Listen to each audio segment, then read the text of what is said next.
el año litúrgico de Don Próspero Gueranger, 15 de agosto, la Asunción de la Santísima Virgen María. La Asunción de Nuestra Señora es una de nuestras solemnidades litúrgicas más alegres. Gaudet Angeli Gaudete quia cum Christo regnat. La Iglesia del cielo y la de la tierra se unen a la dicha infinita de Dios que acoge y corona a su Madre. Ambas a dos celebran con amor la alegría virginal de la que entra ya para siempre en el mismo gozo de su propio Hijo. Ángeles y santos se apresuran a aclamar a su reina, mientras la tierra se regocija también de haber dado al cielo la joya más brillante. Glorificación del alma de Nuestra Señora. Hoy es el día natal de Nuestra Señora, en el cual celebramos al mismo tiempo el triunfo de su alma y de su cuerpo. Detengámonos un instante ante esta glorificación del Espíritu, tal vez menos advertida por ser común a todos los santos. La entrada del alma de María en la visión beatífica es un hecho de un esplendor y de una riqueza que arroja una luz incomparable sobre nuestras más altas esperanzas. Cierto que no nos podemos figurar la belleza de esta suprema revelación, donde la mirada tan pura y ya tan penetrante de la más perfecta de las criaturas se ha dilatado repentinamente ante un abismo de belleza infinita. Intentamos, al menos con la ayuda de la gracia divina, levantar nuestros pensamientos hacia la cumbre, misterioso todavía para nuestra vista, en la cual se realiza este prodigio. Y efectivamente bien se la puede llamar cumbre, ya que es el término de un constante y largo subir. Llena de gracia en el instante mismo de su concepción, la Inmaculada no cesó nunca de crecer en este mundo ante el Altísimo. La Anunciación, Navidad, el Calvario y Pentecostés han jalonado ese crecimiento extraordinario. El amor virginal y maternal se ha enriquecido y elevado en cada una de esas etapas, tendiendo hacia una cima a la que ninguna otra pura criatura podrá llegar nunca. La luz de gloria que de repente invade al alma de María y la hace ver en toda su magnificencia las grandezas de su Hijo y su propia dignidad maternal. Sobrepuja también y con mucho a la gloria de todos los ángeles y de todos los santos.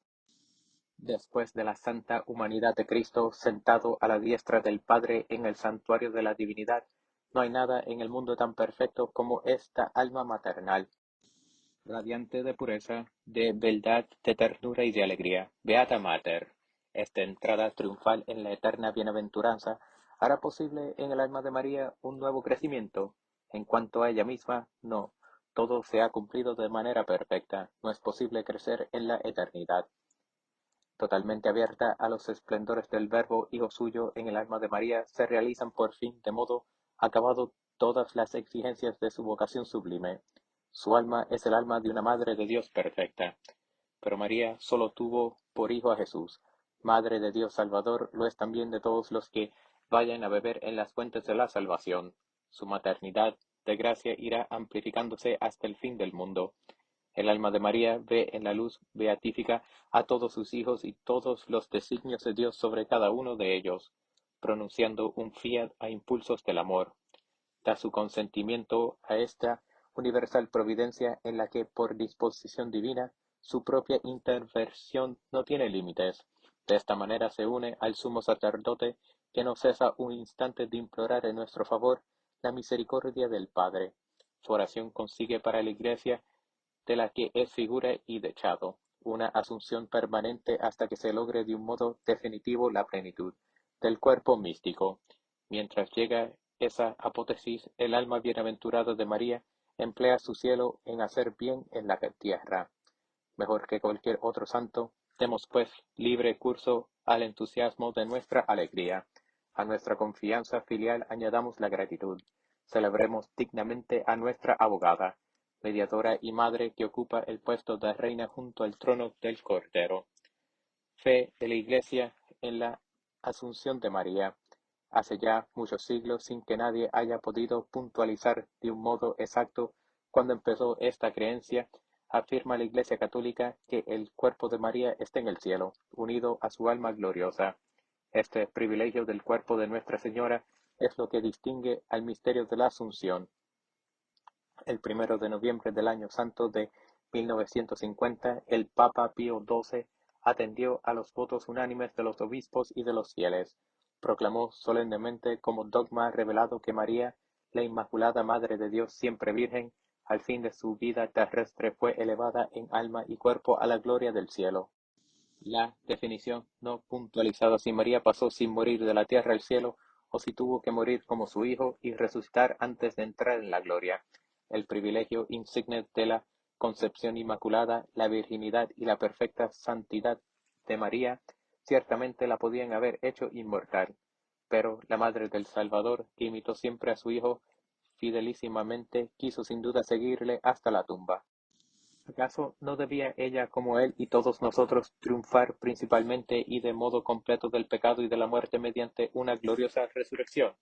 Las leyendas, algunas leyendas apócrifas que se propagaron al fin del siglo IV, han vulgarizado diversos relatos espectaculares, maravillosos y a veces incoherentes sobre la muerte de María y el traslado de su cuerpo al paraíso. Los apóstoles, según esas leyendas, se reunieron de modo milagroso junto a la Madre del Salvador y estuvieron presentes a su muerte y a sus funerales. Santo Tomás, que llegó bastante más tarde, motivó la apertura del sepulcro y entonces se pudieron sensoriar de que el cuerpo de la Santísima Virgen había sido trasladado a un sitio solamente conocido de Dios.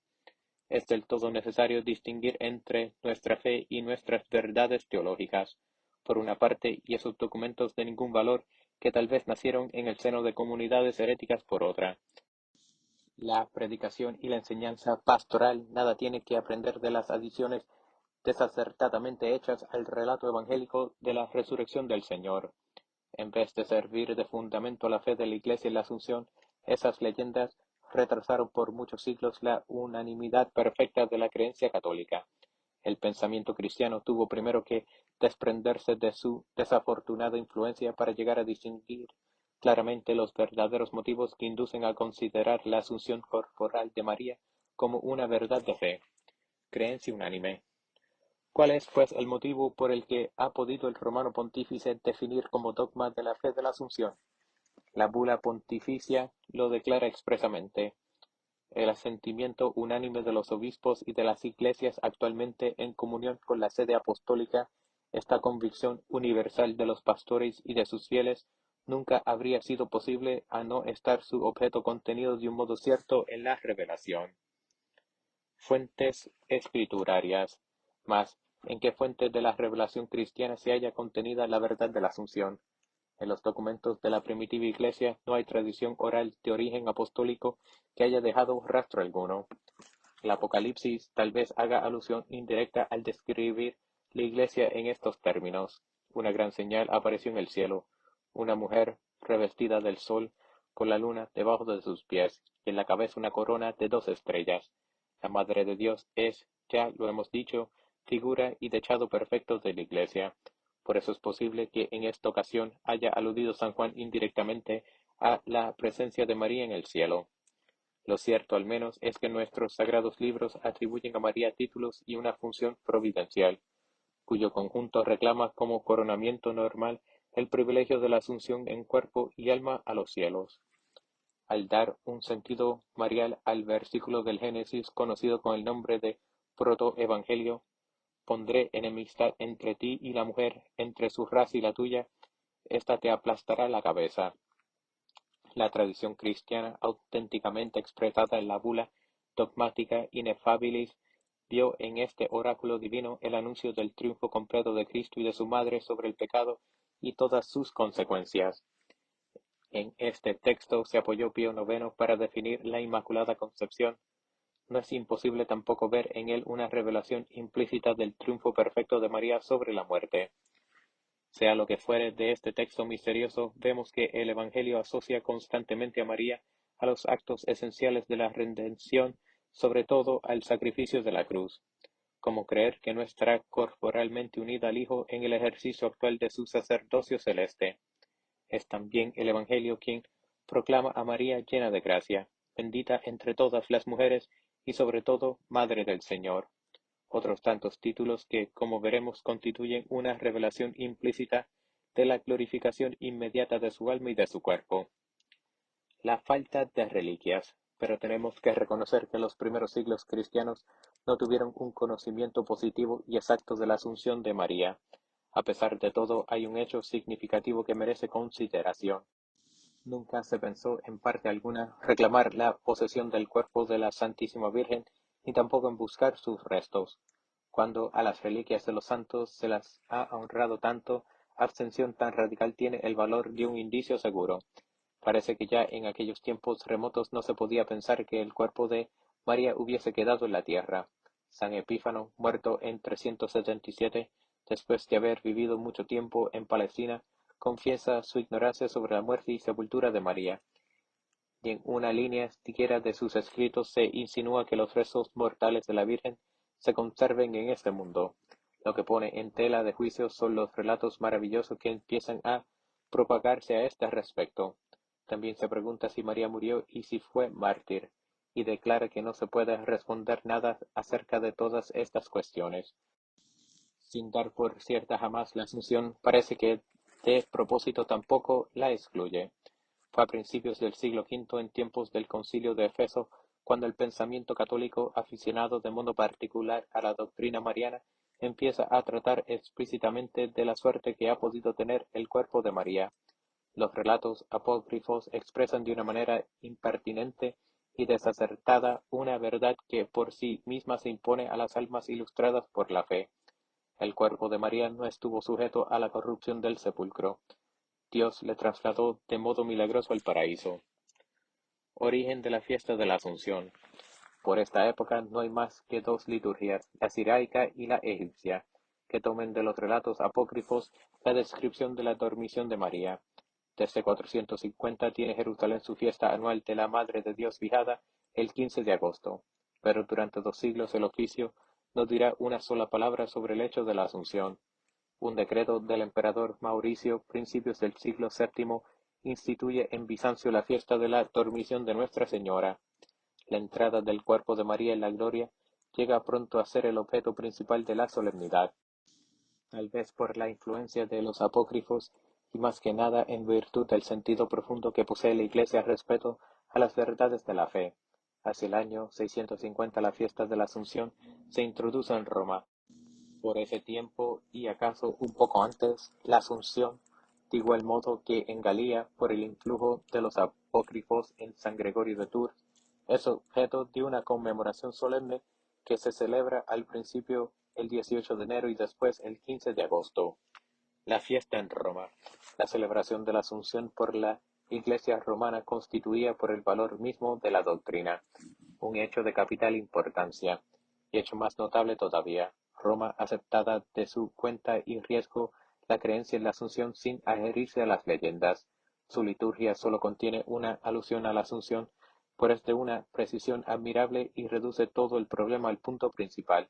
Nos referimos a la célebre oración Venerada Nobis, que se recitaba al empezar la procesión que precedía a la misa.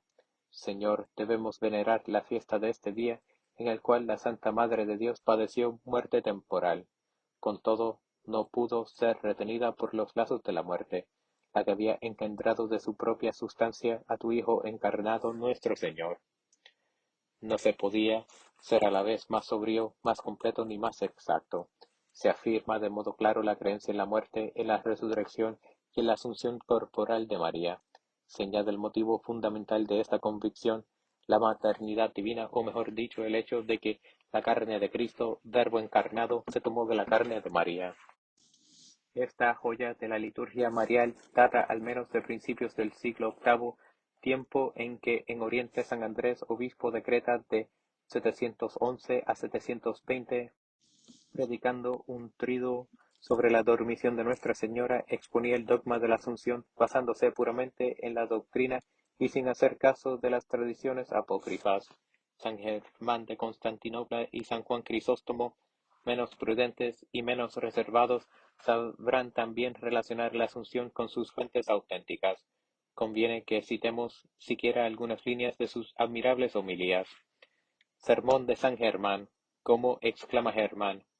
¿Habrías podido tolerar la concepción y deshacerte en polvo, tú que libraste al género humano de la corrupción de la muerte en virtud de la carne, que el Hijo de Dios recibió de ti. Era imposible que el vaso de tu cuerpo, que estaba lleno de Dios, se redujese a polvo como una carne ordinaria. El que se anodado en ti es Dios desde el principio y por consiguiente vida anterior a todos los siglos. Por esto era necesario que la madre de la vida habitase con la vida, que yaciese muerta como para dormitar unos instantes y que el tránsito de esta madre de la vida fuese como un despertar. Un niño muy querido ansia la presencia de su madre, y recíprocamente la madre suspira por vivir con su hijo. Era justo, por tanto, que tú subieses a donde está tu hijo, tú cuyo corazón ardía en amor de Dios, fruto de tu vientre. Justo también que Dios, por el afecto filial que profesaba a su madre, la llamase junto a sí, para que allí viviese en su intimidad. En un segundo sermón vuelve al mismo pensamiento en términos aún más exactos. En ti misma tienes tú propia alabanza, ya que eres la madre de Dios, y por eso no convenía que tu cuerpo, un cuerpo que había llevado a Dios, fuese entregado como botín a la corrupción de la muerte. En adelante estas consideraciones darán materia a todos los sermones sobre la dormición o asunción de Nuestra Señora.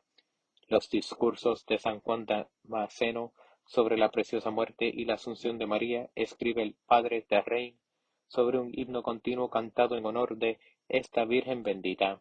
Todos sus privilegios, todas sus gracias, todos los tesoros de que tan prodigosamente fue enriquecida por el cielo, se recuerdan ahí, y todos van a parar a la maternidad divina como los rayos de luz a su centro. A partir de este momento, el Oriente ha quedado definitivamente ganado a la creencia tradicional en la Asunción de la Santísima Virgen. Su pensamiento permanecerá invariable hasta nuestros días. La creencia en Occidente. En Occidente se van a levantar dificultades. Dócil a las enseñanzas de la liturgia, el pueblo cristiano en su conjunto se adhiere sin restricciones a la doctrina de la Asunción, pero los teólogos, al menos en Galía, vacilan y tienen miedo a los apócrifos. Sin negar la Asunción, no quieren tampoco ligar a ella la fe de la Iglesia. En tiempo de Carlomagno, un capitular de Aix-la-Chapelle hacia el año 809 omite provisionalmente la Asunción en la nomenclatura de las fiestas de Nuestra Señora. Habrá que examinar si se debe conservarse. La respuesta afirmativa se dará en 813 en el Concilio de Maguncia. La inquietud aumenta a mediados del siglo IX. La noticia de la Asunción en el Martirologio de Adón deja voluntariamente en duda la cuestión de la asunción corporal. Rechaza los datos frívolos y apócrifos que se han propagado sobre el asunto. Por la misma época, el abate Corbella Pascasio Radberto dirige a unas religiosas un largo sermón, Cogitis Me, en el que se hace pasar por San Jerónimo. Celebra con expresiones conmovedoras la muerte gloriosa de María, pero su tratado empieza por infundir desconfianza respecto al relato del paso de María de la tierra al cielo. Según él, no se sabe de cierto en qué lugar está el cuerpo de María. Es una reacción exagerada ciertamente, pero en el fondo muy sana contra una credulidad demasiado fácil en lo relacionado con los apócrifos, entonces muy en boga en las iglesias de la Galia. La liturgia galicana había hecho extractos muy extensos de tales escritos. Los más curiosos de este episodio es que el sermón Cogitis Me pasó pronto con el nombre de San Jerónimo a las lecciones del breviario que se leían durante la octava de la Asunción. Fue necesaria la reforma de San Pío V para eliminar de la liturgia un texto que en un punto importante se apartaba del pensamiento común de la Iglesia. Los espíritus permanecieron vacilantes los 2 siglos siguientes a la aparición del sermón Cogitis Me. San Bernardo, por ejemplo, no se atreverá nunca a afirmar expresamente la asunción corporal de María, pero nada hay que haga supone que el clero y los fieles en general partiesen los escrúpulos de los eruditos. La liturgia romana, extendida por todo el occidente, celebraba la Asunción de María, que para la mayor parte de los cristianos era la asunción corporal. La colecta veneranda afirmaba siempre de modo claro la creencia común sin ligarla en manera alguna a los documentos apócrifos. El pseudo Agustín, hacia fines del siglo X o principios del siguiente, un libro nuevo sobre la Asunción, de autor desconocido todavía hoy, pero atribuido muy pronto a San Agustín. Estaba llamado a ejercer rápidamente sobre el pensamiento teológico una influencia decisiva. Ya no se trataba de rehabilitar las leyendas apócrifas descalificadas en lo sucesivo, sino de sentar la verdad de la asunción corporal de María sobre bases escriturarias y doctrinales inconmovibles. Este tratadito sobre la asunción es una obra maestra y profunda. Procede con orden, sin discreciones, conforme al método escolástico. Una sólida y sana devoción mariana es el alma de la exposición aparente austera. Se ve la mano de un gran maestro y de un hombre de fe. En toda la tradición cristiana no existe tratado teológico más bello sobre la asunción corporal de María.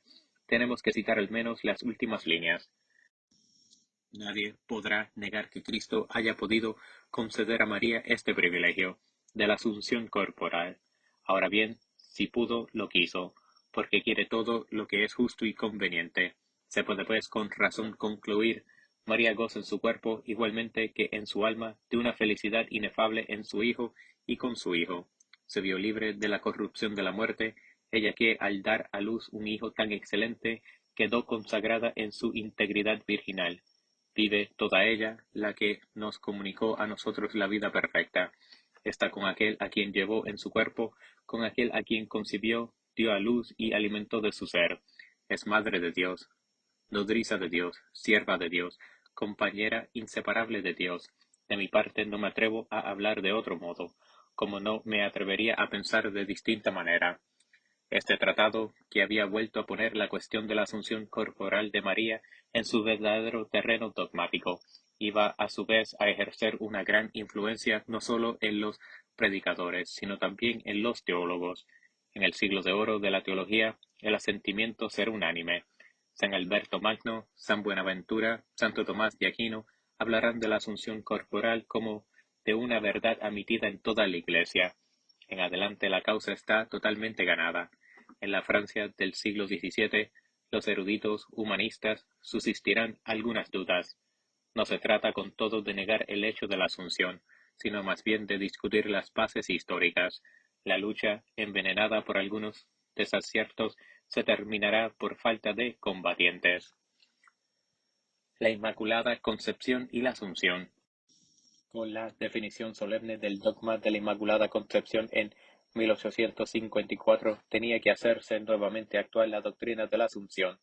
Los dos privilegios de María se sostienen mutuamente, apóyanse en fundamentos comunes, y así no nos admira que 15 años más tarde, en el Concilio Vaticano, un número considerable de obispos dirigiese una súplica al soberano pontífice en favor de la definición dogmática de la asunción corporal de María.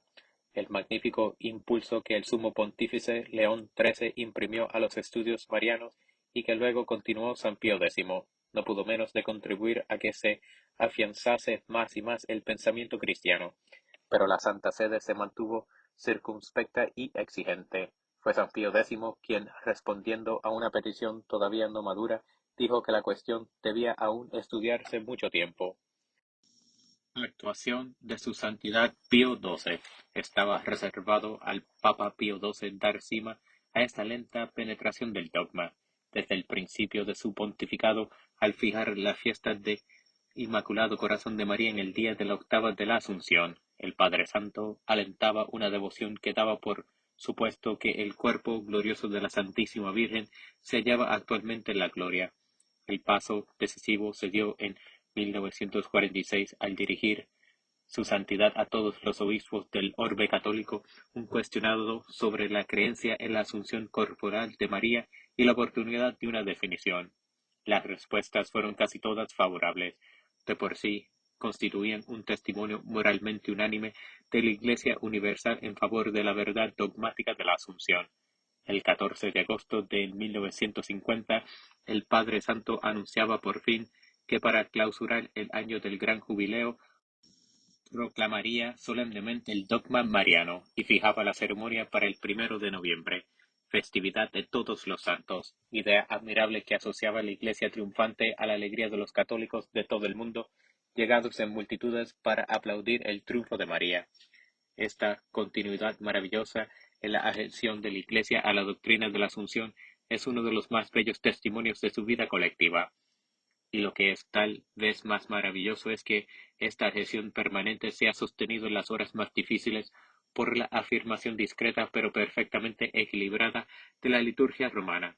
A partir del siglo VII, la Iglesia de Occidente, de hecho, no ha dejado nunca de celebrar la Asunción corporal de María, y esta celebración fue el instrumento providencial por el que la luz divina penetró profundamente en el espíritu de los pastores y de los fieles. Al cantar alegres, "Assumpti est Mariam in caelum", su pensamiento quedaba prendido como por instinto en la gloria total de María. No se ponía la cuestión crítica preguntándose si el triunfo era para el alma sola. Era María la Madre de Dios, madre por su cuerpo y por su alma, a la que veían elevarse a la gloria. Misa, con ocasión de la definición del dogma que revistió de nuevo esplendor a la antigua fiesta de la Asunción, la antigua misa del 15 de agosto fue reemplazada por otra nueva, obligatoria a partir de 1951. La melodía del introito "Signum Magnum" tiene un carácter muy marcado de alegría y de admiración entusiasta, a la vez que de gravedad y de solemne afirmación. Se presta a maravilla el fin que desempeña, que es acompañar la entrada del pontífice escoltado de todos sus ministros y empezar una función ordenada en cierto modo, a poner ante nuestra vista la glorificación de Nuestra Señora, que aparece rodeada de la luz y de gloria en lo más alto de los cielos. Es verdaderamente una gran señal, un gran prodigio el que vio San Juan, la Madre del Salvador, personificación de la Iglesia, esposa de Cristo, subiendo corporalmente al cielo, y es un gran signo el que Dios dio a su Iglesia en la mañana del día 1 de noviembre de 1950, con la proclamación del dogma que recuerda a los hombres su destino sobrenatural y les da la confianza de ser ayudados en su ascensión hacia el cielo por su madre, que vive allí. Introito. Un gran signo apareció en el cielo, una mujer envuelta en el sol, con la luna debajo de sus pies, y sobre la cabeza una corona de 2 estrellas. Salmo. Cantad al Señor un cántico nuevo, pues ha obrado prodigios. Gloria al Padre. La colecta relaciona la Inmaculada Concepción y la virginidad de María con la Asunción corporal. Los tres misterios, en efecto, están íntimamente unidos y se iluminan mutuamente, y nos hacen comprender la unidad profunda de la vida de amor y de pureza que nunca dejó de crecer en la Virgen Santísima. La oración se termina pidiendo para nosotros el fruto especial del misterio, una vida interior orientada hacia el cielo y coronada por la esperanza gozosa de volver a encontrar un día a nuestra gloriosa Madre. Colecta. Omnipotente y sempiterno Dios, que has llevado en cuerpo y alma a la gloria celestial a la Inmaculada Virgen María, Madre de tu Hijo, te rogamos que, siempre atentos a los bienes de arriba, merezcamos ser asociados a su gloria, por el mismo nuestro Señor Jesucristo. Epístola, lección del libro de Judith. El Señor te ha bendecido en su fuerza, pues por medio de ti ha reducido a la nada a nuestros enemigos. Has sido bendecida, hija mía, por el Señor, el Dios Altísimo, más que todas las mujeres de la tierra. Bendito sea el Señor, Criador del cielo y de la tierra, que dirigió tu mano para cortar la cabeza al caudillo de nuestros enemigos, porque hoy ha hecho tu nombre tan glorioso, que tu alabanza no desaparecerá de la boca de los hombres, que se acordarán eternamente del poder del Señor, pues en favor suyo no perdonaste tu vida al ver las angustias y las aflicciones de tu pueblo, sino que le salvaste de la ruina andando en presencia de nuestro Dios. Tú eres la gloria de Jerusalén, la alegría de Israel y la honra de nuestro pueblo. Las victorias de María. En la fiesta de los dolores leemos estos mismos versículos del libro de Judith. La vocación de la Santísima Virgen se aparece. En efecto, a la del Señor. Era preciso que Cristo sufriese para entrar en su gloria, y del mismo modo fue necesario que una espada de dolor penetrase el alma de su madre para asociar al triunfo y a la gloria de Jesús. Hoy más que nunca se nos presenta como reina viva y triunfante en el cielo. También nuestros cantos de gozo se unen a la alabanza de Santa Isabel para saludarla, bendita entre todas las mujeres. El gran sacerdote Onías lo decía a Judith mucho antes de la encarnación. Cuanto más podemos y debemos dirigir nosotros estas palabras a la que es más temible al demonio que todo el ejército de los cristianos, la cual en el Calvario, unida a su Hijo inmolado, aplastó la cabeza de la serpiente. Desde entonces las victorias de María se han sucedido sin interrupción. Como no hay gracia que no nos venga por María, todas las victorias de la Iglesia, todas las victorias de un cristiano sobre Satanás, son victorias de María. No nos queda duda de que el triunfo ofrecido por su santidad Pío XII a la Reina del cielo y de la tierra sea la señal de una serie de victorias para la Santa Madre Iglesia, como lo fue hace ya casi un siglo la proclamación del dogma de la Inmaculada Concepción. El gradual invita al alma de la Virgen a olvidarlo todo, a mirar al Rey prendado de su belleza, a responder a su llamada insistente, y la nota de esta llamada de Dios es una alegría desbordante y llena de admiración. Toda la Iglesia canta con María las maravillas del amor que serán herencia suya en adelante, la felicidad en la que ha entrado para siempre. El versículo del Aleluya no es más que la expresión entusiasta y vibrante de la fe de la Iglesia en la asunción corporal de María. Gradual, oye, hija mía, e inclina el oído, y el Rey quedará prendado de tu hermosura. La hija del Rey entra toda resplandeciente, su vestido está hecho de tisu de oro. Aleluya, aleluya. María ha sido elevada al cielo, el ejército de los ángeles se goza. Aleluya. Evangelio. Continuación del Santo Evangelio según San Lucas. En aquel tiempo Isabel fue llena del Espíritu Santo y levantando la voz exclamó: Bendita eres entre las mujeres y bendito es el fruto de tu vientre. ¿Y de dónde viene este honor que la madre de mi Señor venga a mí? Pues tu voz, en cuanto me ha saludado, no ha hecho más que herir mi oído, y mi niño ha saltado de gozo en mi seno. Eres feliz por haber creído en el cumplimiento de las cosas que te han dicho de parte del Señor. Y María dijo: Mi alma engrandece al Señor, y mi espíritu se goza de alegría en Dios mi Salvador, porque ha mirado la bajeza de su esclava. En adelante todas las naciones me llamarán bienaventurada, pues el Todopoderoso ha obrado en mí grandes cosas. Su nombre es santo, y su misericordia se extiende de un siglo a otro sobre los que le temen. La oración de María. Las estrofas del Magnificat tienen su sentido profundo, no dejaban de ser la expresión de la oración habitual de María, aunque hayan brotado espontáneamente de sus labios en casa de su prima Santa Isabel. Había sacado las palabras de la Sagrada Escritura y se las supo aplicar al contemplar en el silencio las maravillas que Dios obraba en ella y para ella.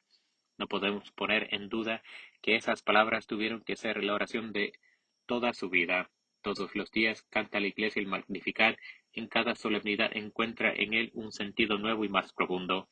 María las repitió en Nazaret, en Caná después de la resurrección, en el Monte de los Olivos al subir Jesús al cielo, y muchos autores espirituales pensaron que también le cantó en su martirizado corazón al bajar del Calvario la tarde del Viernes Santo. Pero, con cuánta más razón debe ser el Magnificat la oración de la Santísima Virgen en este día en que Dios la colma de sus gracias y favores como a madre de su Hijo, elevándola corporalmente al cielo y coronándola reina de todo lo creado. Magnificat, su alma en la plenitud de la perfección y su espíritu iluminado por la visión beatífica, glorifican al Señor y gustan ya para siempre la salvación que se le ha concedido como a ninguna otra criatura. No olvida que sólo era una minúscula criatura, la esclava del Señor, y que por pura bondad sin méritos de su parte, Dios puso los ojos en ella. Y he aquí que todos los siglos la proclamarán bienaventurada. Bien lo sabemos nosotros, que al preguntar a la historia vemos las señales que ha dejado de su culto y de su amor hacia la Virgen Inmaculada.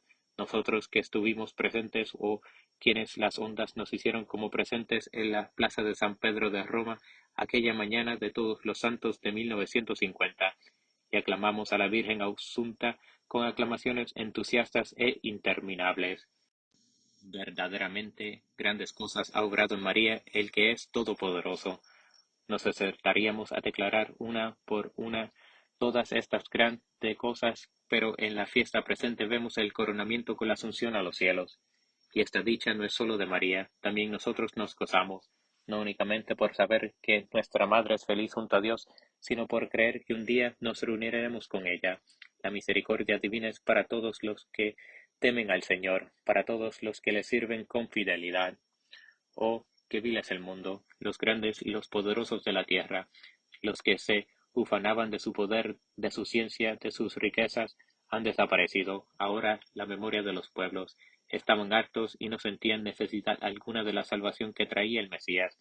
Y en cambio la Virgen, humildísima, ignorada de todos y con ella, los discípulos de Jesús están saciándose ahora de los verdaderos bienes y su poder es eterno, de igual modo que su dicha. Y todo esto se debe a la fidelidad al amor de Dios, a quien sea honor y gloria por los siglos de los siglos. El texto del ofertorio tomado de los primeros versículos del Génesis recuerda la condenación solemne lanzada contra la serpiente en el paraíso terrenal, después de la caída de nuestros primeros padres. En la promesa velada de la redención va también el anuncio de la grandeza incomparable de la nueva Eva, de su triunfo absoluto sobre las potencias del mal, de la oposición irreductible que Dios mismo creó entre ella y Satanás. Ofertorio: pondré enemistades entre ti y la mujer, entre tu posteridad y su posteridad. Nuestra Señora ha pasado por el trance de la muerte, pero su muerte, el exceso de su amor para con Dios la motivó. Su oración y la virtud del santo sacrificio logren conseguir para nuestros corazones el fuego en que deben abrazarse para merecer una muerte semejante y una gloria parecida. Secreta hasta ti, oh Señor, la oblación de nuestra devoción y por la intercesión de la bienaventurada Virgen María, elevada al cielo, aspiren sin cesar hacia ti nuestros corazones inflamados en el fuego de tu amor, por nuestro Señor Jesucristo. La Iglesia ha recurrido al Magnificat para traducir la alegría y el agradecimiento de Nuestra Señora por todos los beneficios recibidos. Comunión. Todas las generaciones me llamarán bienaventurada, porque el Todopoderoso ha obrado en mí cosas grandes. La presencia de María en el cielo fortalece nuestra fe. Consiga su oración en este día de fiesta aumentar nuestra esperanza y merecernos las gracias que al fin nos llevarán hasta donde ella mora, en la alegría con la Santísima Trinidad. Postcomunión. Recibidos ya los santos misterios, Señor, te suplicamos que por los méritos y la intercesión de la bienaventurada Virgen María, asunta al cielo, lleguemos a la gloria de la resurrección, por nuestro Señor Jesucristo. Oración de su Santidad Pío XII a Nuestra Señora de la Asunción. Oh Virgen Inmaculada, Madre de Dios y Madre de todos los hombres, nosotros creemos con todo el fervor de nuestra fe en tu asunción triunfal en alma y cuerpo al cielo, donde eres aclamada reina por todos los coros de los ángeles y por toda la legión de los santos, y nosotros nos unimos a ellos para alabar y bendecir al Señor, que te ha exaltado sobre todas las demás criaturas, y para ofrecerte el aliento de nuestra devoción y de nuestro amor. Sabemos que tu mirada, que maternalmente acariciaba a la humanidad humilde y doliente de Jesús en la tierra, se sacia en el cielo a vista de la humanidad gloriosa de la sabiduría increada, y que la alegría de tu alma, al contemplar cara a cara a la adorable Trinidad, hace exaltar tu corazón de inefable ternura, y nosotros, pobres pecadores, a quienes el cuerpo hace pesado el vuelo del alma, te suplicamos que purifiques nuestros sentidos a fin de que aprendamos desde la tierra a gozar de Dios, solo de Dios, en el encanto de las criaturas. Confiamos que tus ojos misericordiosos se inclinen sobre nuestras angustias, sobre nuestras luchas y sobre nuestras flaquezas, que tus labios sonrían a nuestras alegrías y a nuestras victorias, que sientan la voz de Jesús que te dice de cada uno de nosotros como de su discípulo amado: aquí está tu Hijo. Nosotros que te llamamos Madre nuestra, te escogemos como Juan para guía, fuerza y consuelo de nuestra vida mortal. Tenemos la vivificante certeza de que tus ojos, que han llorado sobre la tierra regada con la sangre de Jesús, se volverán hacia este mundo atormentado por la guerra, por las persecuciones, por la opresión de los justos y de los débiles, y entre las tinieblas de este valle de lágrimas esperamos de tu celestial luz y de tu dulce piedad. alivio para las penas de nuestros corazones y para las pruebas de la Iglesia y de la patria. Creemos finalmente que en la gloria donde reinas vestida del sol y coronada de estrellas, eres después de Jesús el gozo y la alegría de todos los ángeles, de todos los santos, y nosotros desde esta tierra donde somos peregrinos, comportados por la fe en la futura resurrección, volvemos los ojos hacia ti, vida, dulzura y esperanza nuestra. Atráenos con la suavidad de tu voz para mostrarnos un día después de nuestro destierro a Jesús, fruto bendito de tu vientre, oh clementísima, oh piadosa, oh dulce Virgen María.